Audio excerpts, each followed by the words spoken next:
Well, Mark Pope may win Big Blue Nation over with his fiery press conference, but the roster in Lexington, it's getting smaller every single day.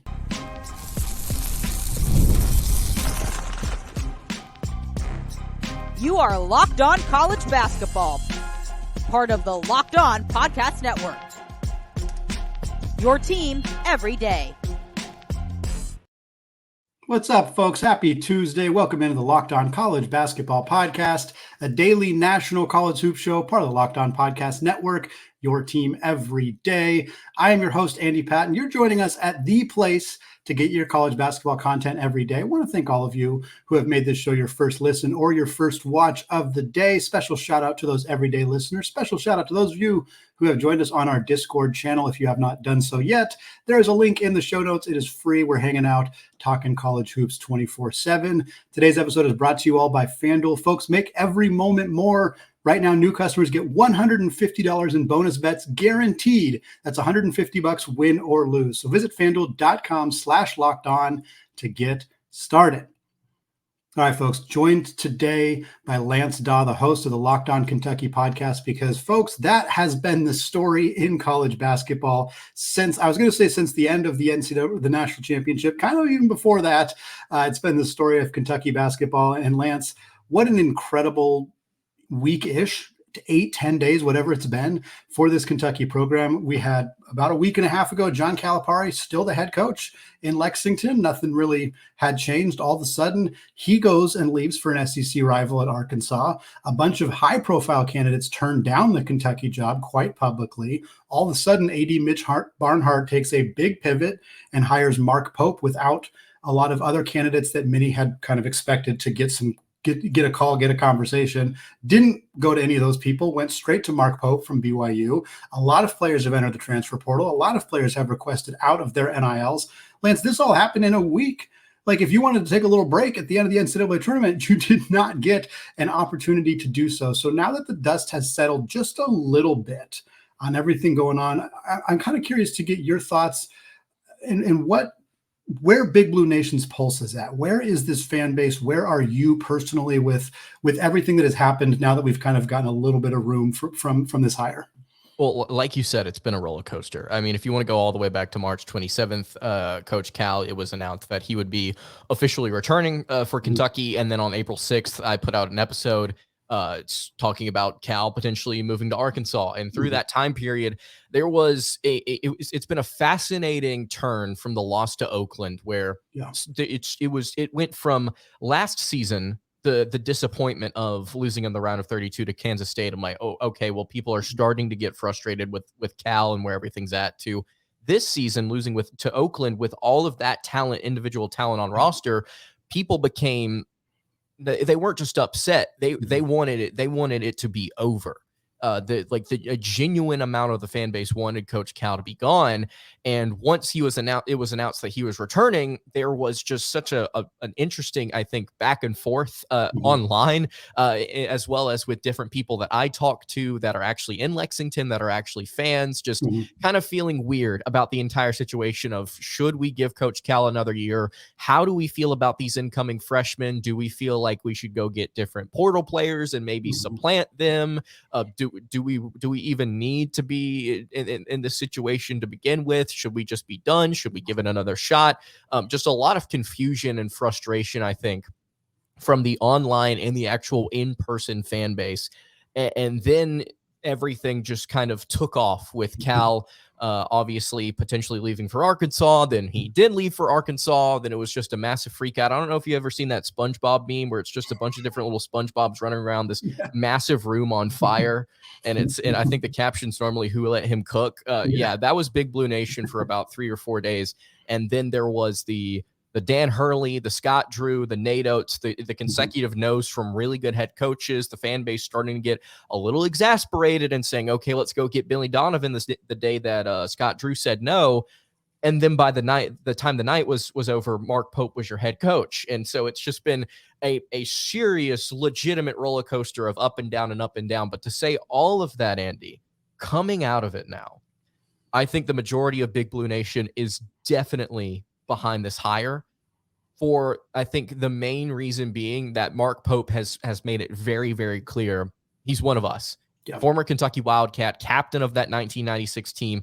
He has brought some very serious energy to this program. He said a lot of different things that have gotten fans excited about the direction of the program, changing from some of the things that Cal just refused to change on. I think that the fan base is very excited. Most of, if not all of it, is starting to now kind of pull in the same direction.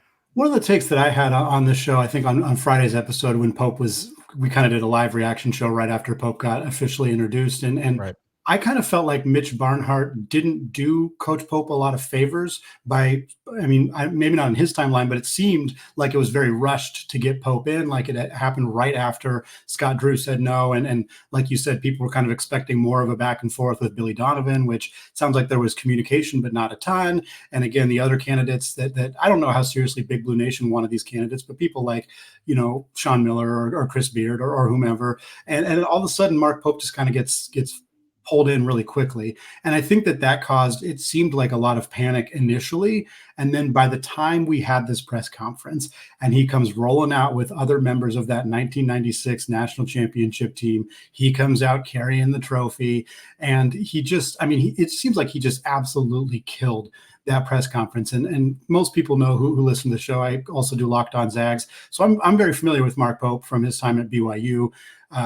When BYU was in the WCC and they faced each other a lot. And he's a really charismatic, really energetic guy. And I think to me, the fact that he has that charisma and energy and more than anything else, I think the selling point that I'm hoping that Big Blue Nation and kind of what you're saying is coming around to is this is a man who wants to be here more than anything in the entire world. Like he wants to be the Kentucky basketball coach in ways that pretty clearly Scott Drew and Danny Hurley and Nate Oates and others did not. They didn't value it as much as he does. And those people may be better coaches. They certainly have better resumes at this point.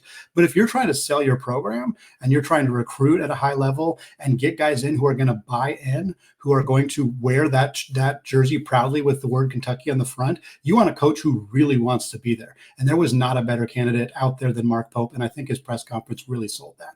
Yeah, I absolutely agree. And again, you talk about just the emphasis that he continues to put on. I love Kentucky to the depth of my soul and just about how important it is for him to be here. And that press conference, like you said, it was almost like a WWE entrance with him pulling the bus into Rupp Arena and for everybody to come out, him to come out with the trophy. For the music and everything to be playing. Yeah. I listened to the press conference instead of watching it.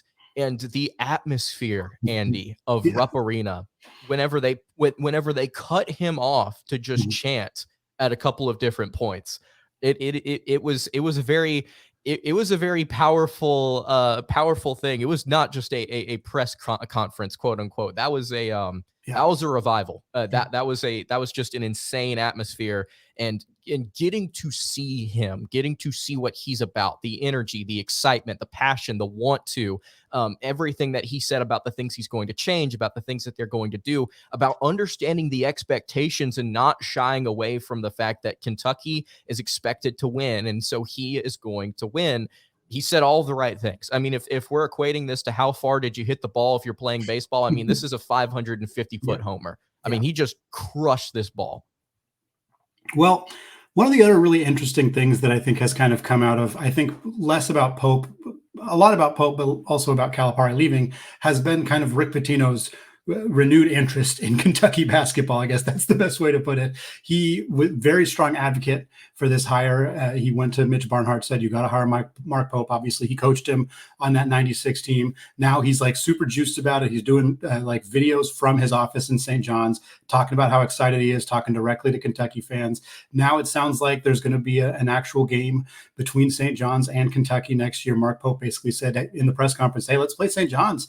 And Pitino said, sure, I'll go play you guys at Rupp. So it just feels kind of fun to have Pitino back in the Kentucky kind of sphere and obviously kind of throwing his weight around. I think if I was a St. John's fan, I'd be a little kind of just concerned or find it strange how much he's talking about Kentucky. He's potentially willing to throw NIL money at Kentucky, talking about how Kentucky's going to win a national championship. Like, I don't know if I would love that if I was a St. John's fan, but I feel like for Kentucky fans, you're getting this relationship back with Pitino. And now it sounds like there's going to be an opportunity for him to be in Lexington, coaching against Mark Pope at St. John's.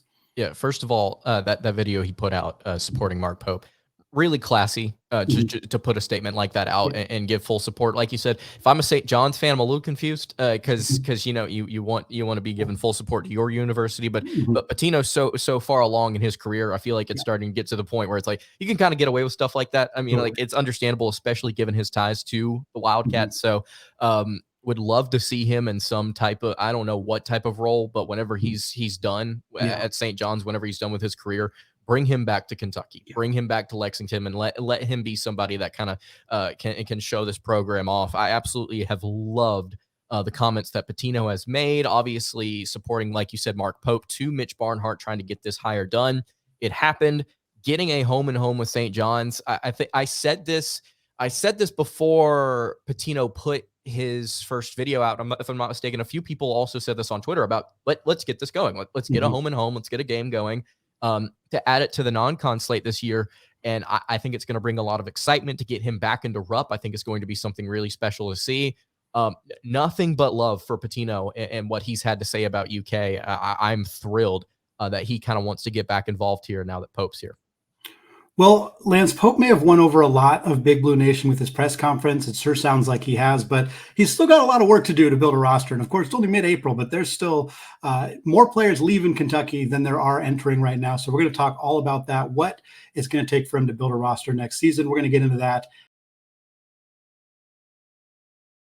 after a word from today's sponsor, FanDuel. Folks, it is playoff time in the NBA and in the NHL. Baseball is in full swing, and FanDuel is your place to bet on every single game because right now, new customers get $150 in bonus bets guaranteed. That's $150 win or lose. So bet on everything from slap shots to home runs to slam dunks, all on an app that is safe, secure, and super easy to use. And right now, if you're feeling juiced about Mark Pope and the Wildcats, Kentucky, plus 4,000 odds to win it all right now in 2025. If you're a big believer in what the Pope is bringing to Lexington, then what are you waiting for? Visit FanDuel.com/lockedon and make your first bet an automatic win. FanDuel, America's #1 sportsbook. Today's episode of Locked On College Basketball is also brought to you by Monopoly Go.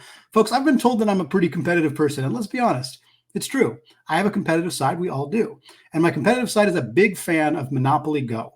I'm sure you've heard of it. It's been downloaded over 150 million times. It is a great twist on Monopoly where you play not one, but hundreds of different Monopoly boards in crazy locations, building up amazing cities that bring you big money. But the best part is messing with my friends. I can charge them rent on my iconic properties, just like classic Monopoly, but now I can also rob their vaults of riches for myself.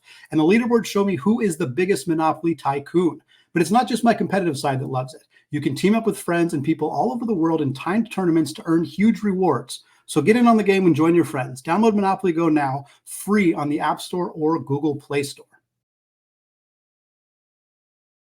All right, folks.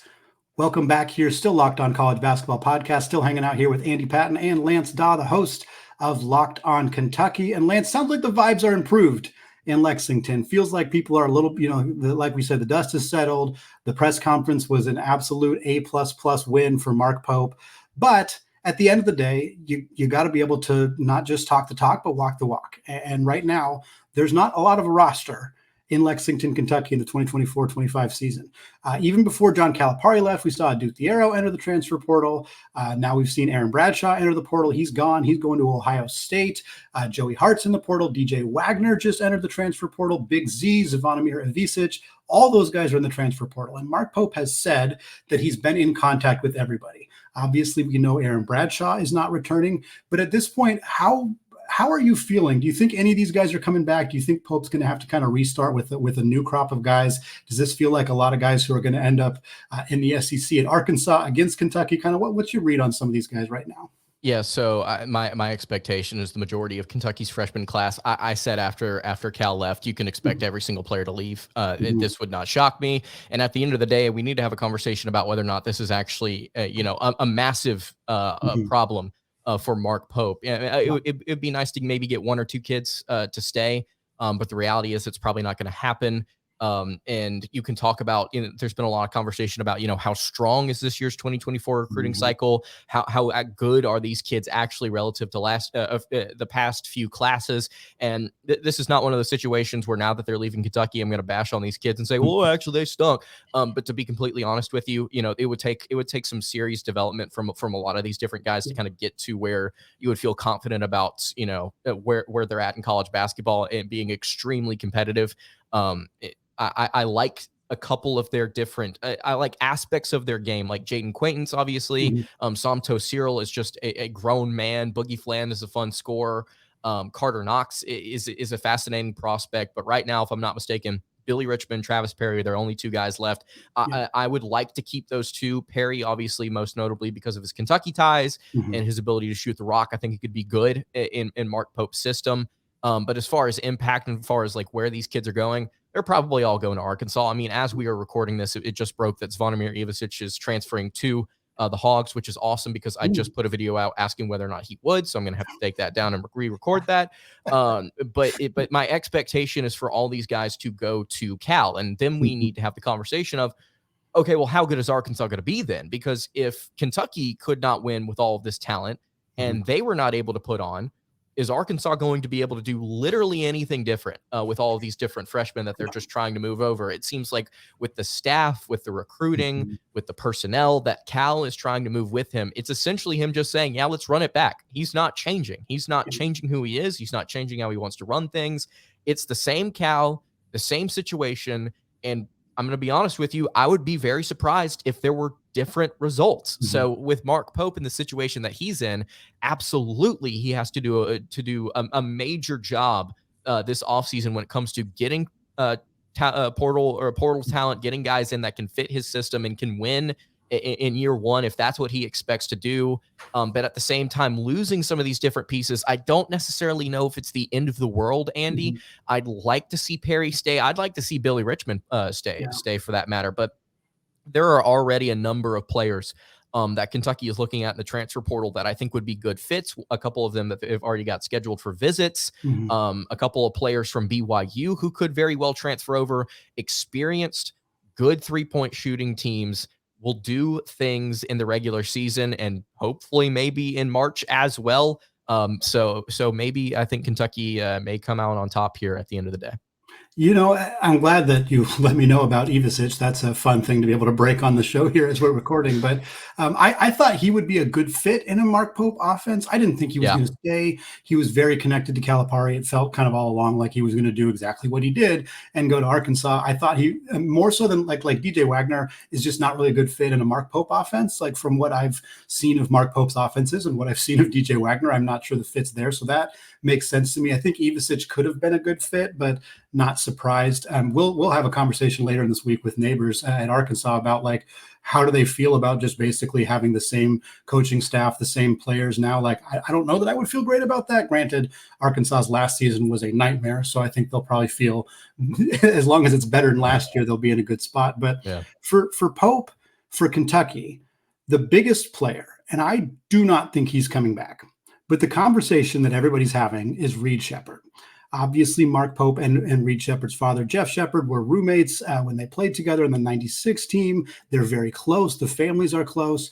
Reed Sheppard is projected as high as like top 5 in the upcoming NBA draft. At this point, I don't think you're seeing any mocks that have him outside of the lottery. It's a weak draft class coming back, and risking having to go into the draft in a stronger draft class is obviously, something you may not want to do, but there's NIL money. There's a lot of factors here. To me, outside of killing the press conference, which check, Mark Pope already did that, getting Reed Sheppard to come back is the biggest thing that he can do. Do you think there's any chance here, or do you feel like we're kind of just getting our hopes up for nothing? I think that Reed Sheppard would be perfect for what Mark Pope wants to do as far as IQ, excellent three-point shooter. I think that with a better defensive system, Sheppard could be competent. He would be, if given the chance to lead and be the primary guy, I think he could be a National Player of the Year candidate, like a legitimate National Player of the Year candidate.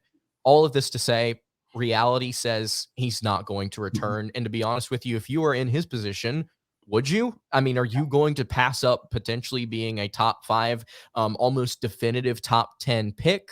Are you going to pass up the money that would come with that? I understand that Kentucky's NIL would be able to give Sheppard some very serious opportunities, but at the same time, how much does returning benefit you relative to how much does it benefit the school that you played at? And I've had a lot of conversations recently, Andy, now that Pope has been hired, about how important it is for Kentucky to start to put the university first instead of making our identity about putting kids in the NBA, making our identity about what happens here with those players. And I don't necessarily think that's going to mean Kentucky's going to get these 2 and 3 star kids that are just going to dog it out and never have an NBA future. I'm just saying that Mark Pope, he said it in his press conference. He said, when I was in the NBA, we didn't talk about different NBA teams. We talked about the colleges that we played for and how much we cared about them.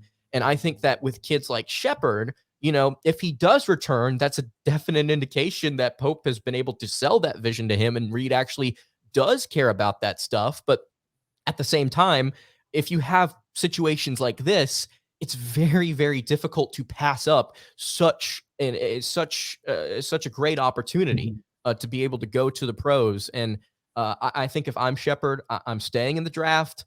I'm strongly considering whatever NIL opportunities Kentucky could offer me for just one more year. But I think that Reed would be better served going ahead and kickstarting his professional career. But that's not to say if he did come back, he would be nothing short of just a hero for the better part of a year.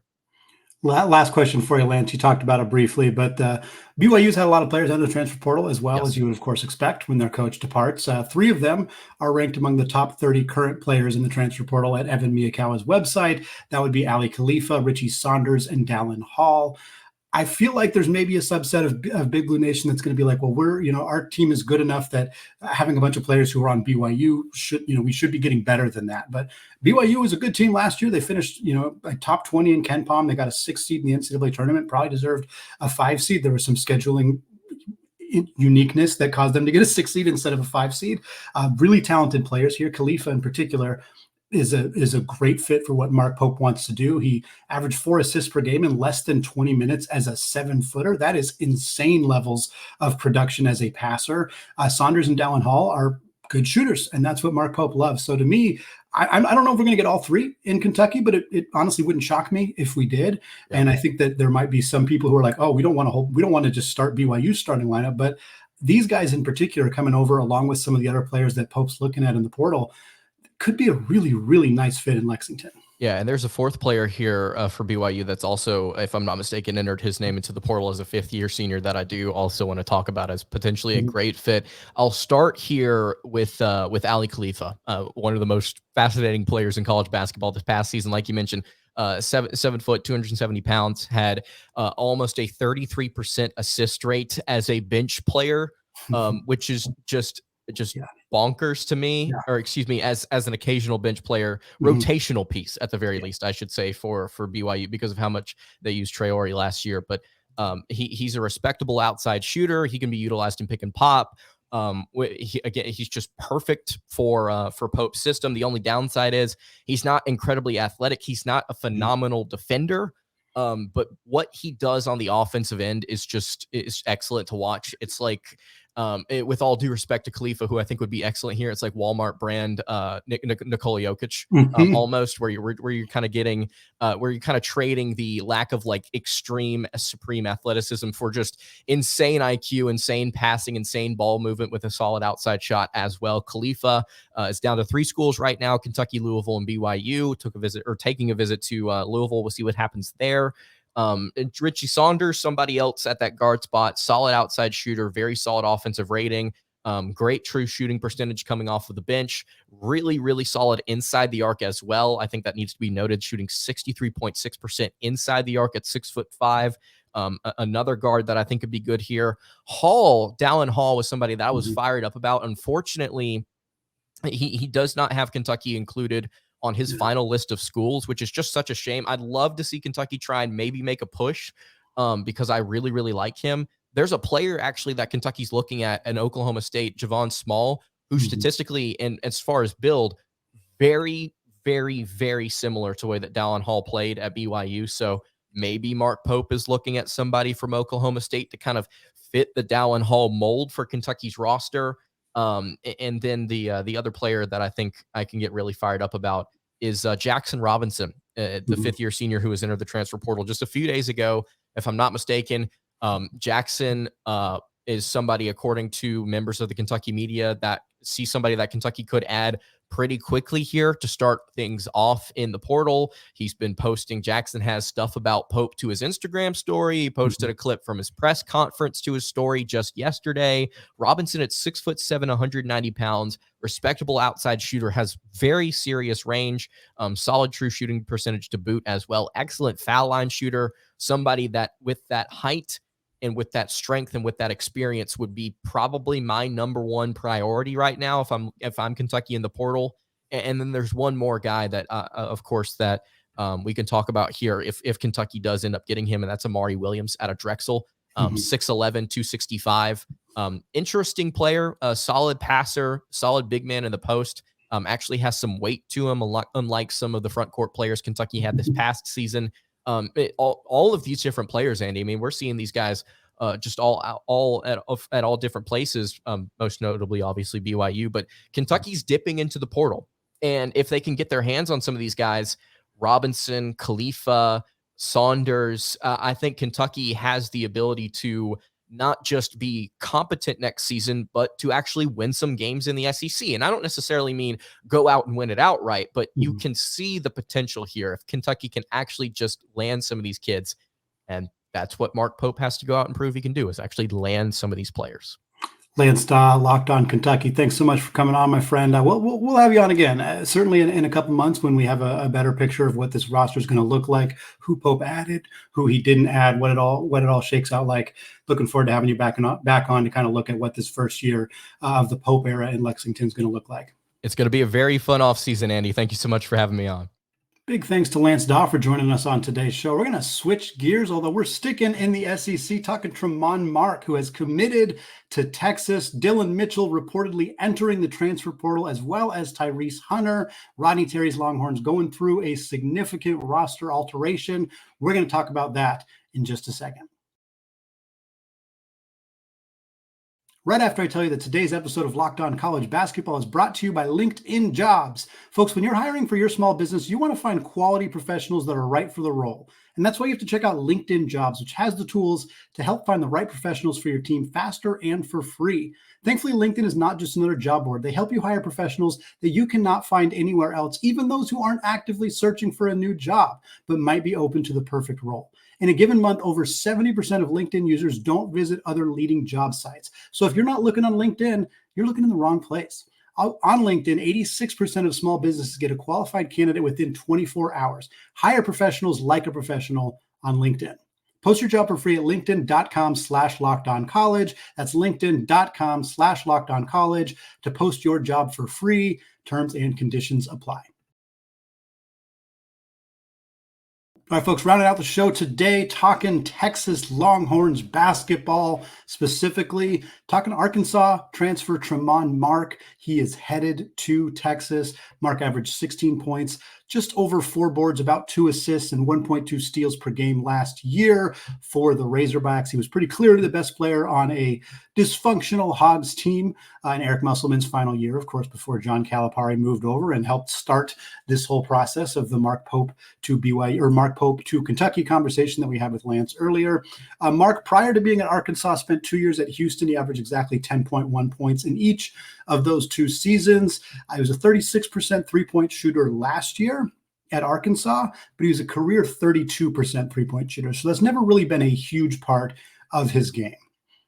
It'll be interesting to see how he's deployed at Texas, because right now feels like there's going to be a pretty new look roster for Rodney Terry and the Longhorns. Very shortly after the announcement of Tremont Mark coming over to Texas, it was reported that Dylan Mitchell is entering the transfer portal. Mitchell is also entering the NBA draft process. He's a 6'8" forward. He averaged about 10 points, 7.5 boards last year for the Longhorns, former McDonald's All-American, a guy a lot of people thought was going to be a one and done. He ended up coming back for his sophomore year and built on his numbers. He had a very small role as a freshman, much bigger role this past season. Now he's looking for a new home, whether it's in the NBA, whether it's somewhere in college that may be able to unlock some of his skill set a little bit more.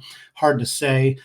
Mark doesn't really feel like he's replacing Mitchell necessarily. Mark's a guard, and Mitchell kind of played more of a 3-4 hybrid role. But Mark does kind of feel like a solid replacement for Tyrese Hunter, who, as I'm recording this right now, is just reported that he's entering the portal. It has not been finalized that I have seen, but the expectation is that Tyrese Hunter, the former Iowa State guard, will be in the portal. Averaged about 11 points per game last year for the Longhorns. Shot about 34% from three. So Max Asmus is out because he's out of eligibility. Tyrese Hunter sounds like he's out the door. Dylan Mitchell sounds like he's out the door. Tremont Mark is coming in for Texas. They also added a pair of transfers from Indiana State in Julian Larry and Jason Kent. Larry's a 6'3" guard who averaged about 11 points and 5 assists last year for the Sycamores. Jason Kent is a 6'7" wing, averaged 13.5 points and 8 boards. So definitely some depth additions there for Rodney Terry's team. They're also going to return Caden Shedrick, their starting center. He has announced that he is coming back for his COVID season. So going to be really interesting to see what Texas looks like next year. The pieces are still coming together. All of this is very fresh. Certainly feels like Mark is going to be a big part of what this team does offensively next year. He's also a very good defensive player. He's also obviously familiar with the SEC, where Texas is moving this season, having played last year at Arkansas. So a lot of excitement brewing in Austin for the Longhorns. We will see how this kind of all shakes out. Last thing I want to talk about, one more transfer, Zed Key from Ohio State heading to Dayton. He spent 4 years at Ohio State. He's got 1 year of COVID eligibility left, and he does not want to do it with Jake Diebler, the new coach of the Buckeyes. And I kind of don't blame him, because last year his playing time plummeted. As a junior, he played about 25 minutes per game. Last year, in his senior year, he played just 15 minutes per game, dropped from averaging 10.8 points and 7.5 rebounds to averaging 6.6 points and 4.1 rebounds. So we saw his numbers dip. We saw his playing time dip. Now he's looking for an opportunity to play some bigger minutes somewhere else in his final year of eligibility. And that somewhere is going to be with the Dayton Flyers. And look, Key is not going to replace DaRon Holmes fully. DaRon Holmes going in the NBA draft process, probably going to be a second-round pick, one of the premier mid-major players in all of college basketball last year, an outstanding talent in the front court. And I'm not sure if he's even going to step fully into that starting role and play that same kind of role for Dayton, for the Flyers, but he's a talented player. He's a veteran player.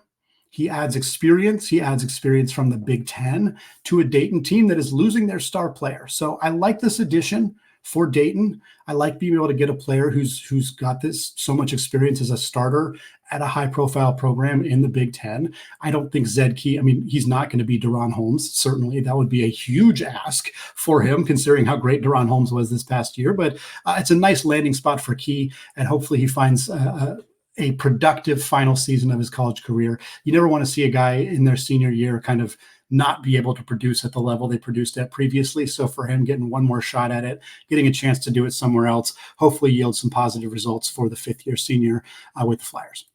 It's going to wrap it up for us today here on the Locked On College Basketball Podcast. Thank you so much. Those of you who have made this show your first listen or your first watch of the day. Shout out to Lance for coming on the show. We will be back on Wednesday with more updates on the transfer portal, more coverage on what's going on at Kentucky, at Arkansas, at BYU, everywhere else in the college basketball landscape. Thanks again for making the show your first listen. Apologies to the Lawyer family. Let's go Wildcats. We talk about Kentucky all day today. And until tomorrow, peace.